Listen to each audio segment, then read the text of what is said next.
할렐루야. 2019년 새해 첫 주일을 허락해 주신 하나님께 감사와 영광을 돌려드립니다. 오늘 예배 시간에 우리 예수님께서 여러분 모두를 만나 주셔서 마음이 상한 심령 가운데에 주님의 평안의 은혜를 채워주시고 반목과 상처로 깨어진 가정 가운데에는 주님의 사랑으로 하나 되게 하시고 병들고 약한 여러분의 육체 가운데에는 주님의 놀라우신 치료의 능력으로 채워지는 하나님이 함께 하시는 임마누엘의 예배 시간이 되시기를 주님 이름으로 축복합니다. 아멘. 얼마 전에 화전에 있는 제법 큰 교회에 섬기시는 장로님과 함께 차를 탈 기회가 있었습니다. 차 속에서 이런저런 얘기를 하다가 한 번은 이제 그 장로님이 섬기시는 교회에 대해서 말씀을 해주셨습니다.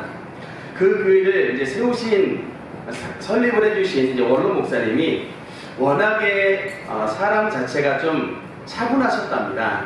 그래서 이제 그 성격이 차분한 대로 목회도 꼭 이제 그런 차분하게 목회를 하셨는데, 그래서 이제 그분이 평소 교회 분들에게 기도를 가르치실 때 항상 이제 이런 말씀을 하시곤 했답니다. 여러분, 기도를 할 때에는 옆 사람에게 들리지 않을 정도로만 조곤조곤하게 기도를 하세요. 하나님은 은밀한 중에 보시는 하나님이시기 때문에 당신의 마음속에 있는 음성조차도 하나님께서 들으시니까 큰 소리로 기도할 필요가 없습니다. 도리어 큰 소리로 기도하면 옆 사람에게 방해가 될 뿐이니까 하나님은 귀머거리하만 하나님이 아니고 하나님이 귀가 밝으신 하나님이니 여러분 너무 목소리 크게 기도하지 말고 조용조용히 조곤조곤하게 기도하고 가시라, 이렇게 가르치셨다고 합니다.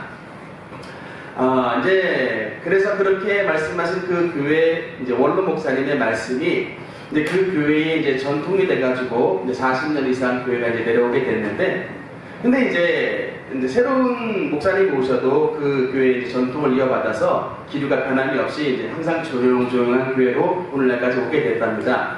근데 이제 가끔 이제 볼멘 소리를 하시는 거예요. 가끔 그 교회에 이제 외국 분들이, 다른 교회 다니시는 분들이 이제 새벽 기도 시간에 기도한답시고 교회를 와가지고 막 주여 삼창을 막 외치고 막 그냥 방언 기도하고 막 그냥 기도를 하니까 아주 막 너무 방해가 돼가지고 그분들 좀 안 왔으면 좋겠다 뭐 이런 이제 얘기를 하시면서 저한테 이제 이렇게 생각하는 자기들의 생각이 이제 옳은 거 아닌가라고 하면서 저한테 이제 동의를 구하시는 얘기를 하신 거예요. 근데 그분이 이제 은퇴를 거의 앞두신 분이어가지고 분위기상 차마 제가 뭐 나이 잡수신 이 어른 장로님께 뭐라고 하지는 못하고 그냥 얼버무리면서 네, 그냥 그렇게 대답을 하고 넘어갔던 일이 있었습니다. 여러분, 사실 저는 이 장로님이 꺼려하시는 방언 기도를 하고 또 이분이 다소간의 경우가 없다고 여기는 큰 소리 내며 기도하는 이런 것을 추구를 하는 사람입니다만, 그렇다고 해서 이 장로님의 말씀이 전적으로 틀렸다, 동의를 하지 않는다, 이런 얘기는 아닙니다. 분명히 옳은 말씀이 있습니다.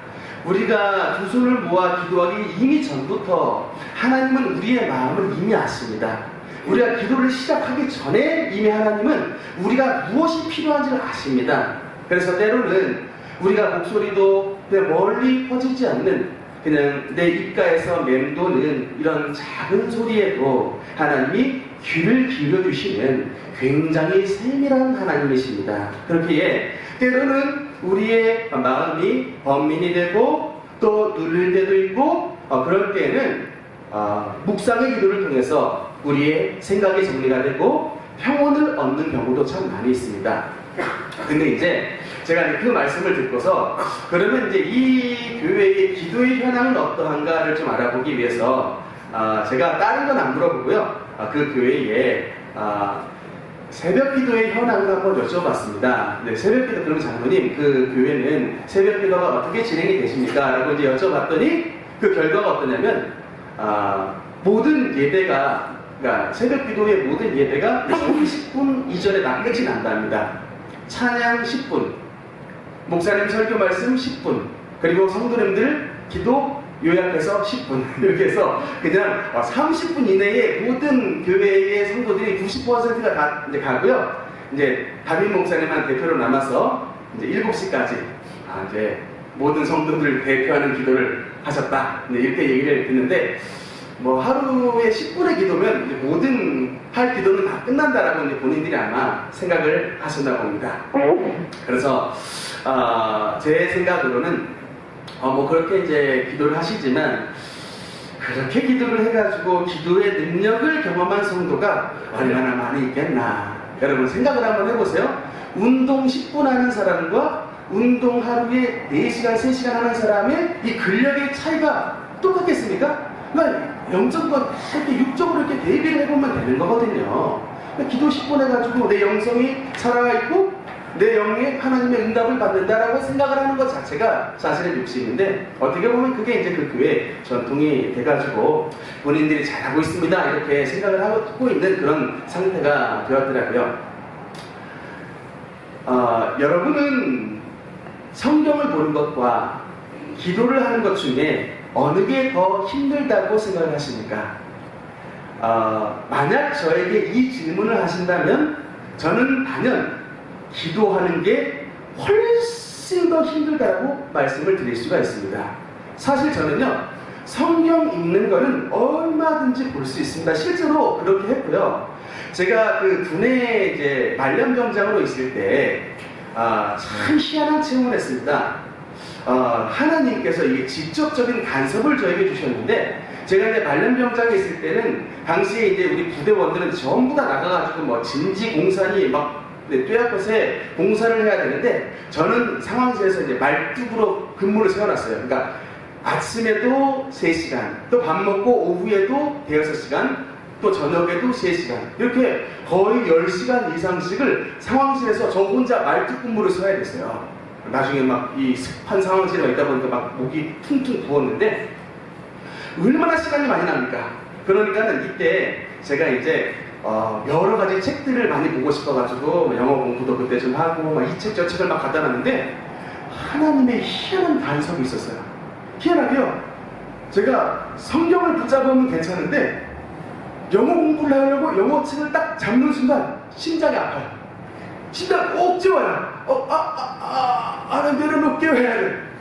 아니 이게 그 진짜 희한한 일이었어요. 그런데도 이게 아마도 내가 뭔가 조금 심리적으로 이상한가 보다. 그래서 그러면 이제 다른 책을 또 집어봤어요. 그런데도 심장이 막 특유의 그 옥죄어오는 느낌이 있어요. 가슴이 아프지고 심장이 옥죄어오는데 성경을 잡으면 괜찮아요.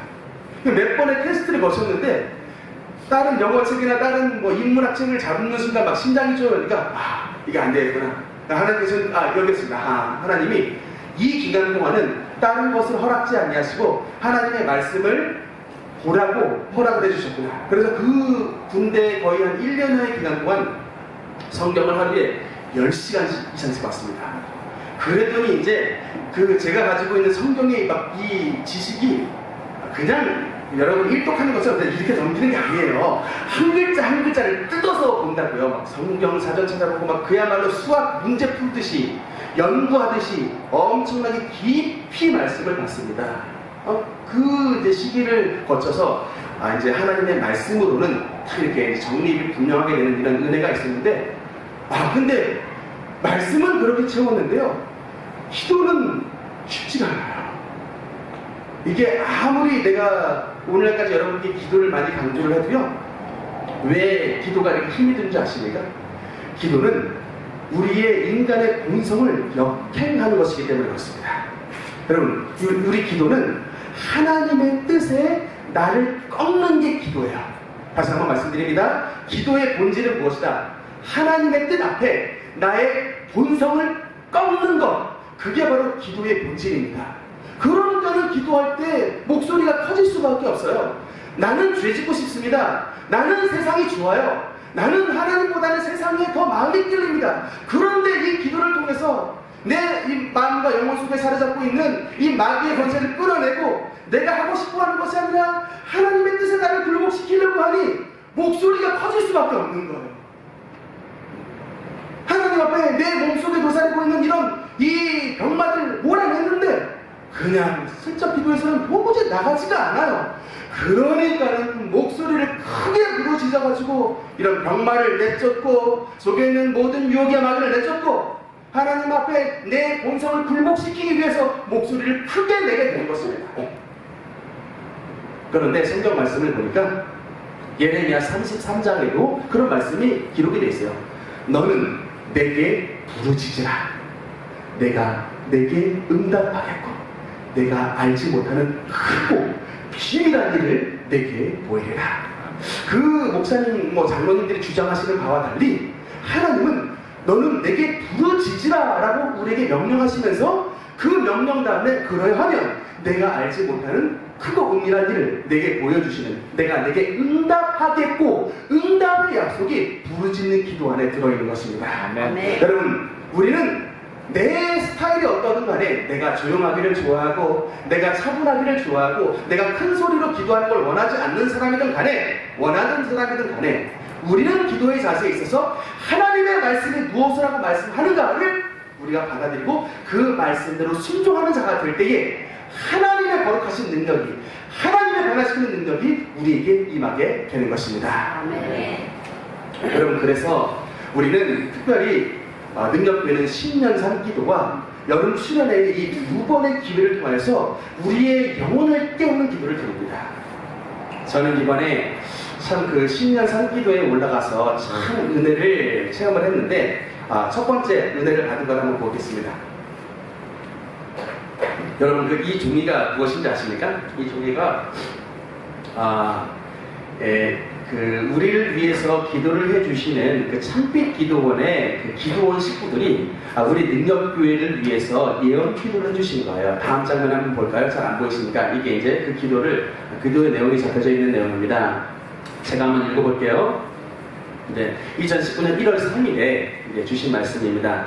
주 여호와 내 전능자의 피값으로 십자가를 세웠고 이곳으로 많은 영혼들이 생명을 얻게 되며 장차 베데스다의 기적을 보게 되나니 내 전능자가 함께합니다. 오늘날 내 교회에 새로운 일들을 펼치고자 계획하였음을 보았노라.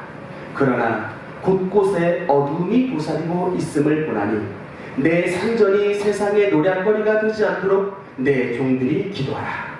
곳곳에서 죽은 자들이 생명을 얻고 사막 가운데 샘이 터져 나오리라. 할렐루야. 여러분, 이 기도원분들은요 정말로 하나님 앞에 깨어있는 영성이 되기 위하여 얼마나 노력을 하시는 분들인지 모릅니다. 이분들이 사순절 기간에 되면요, 이 사순절은 이제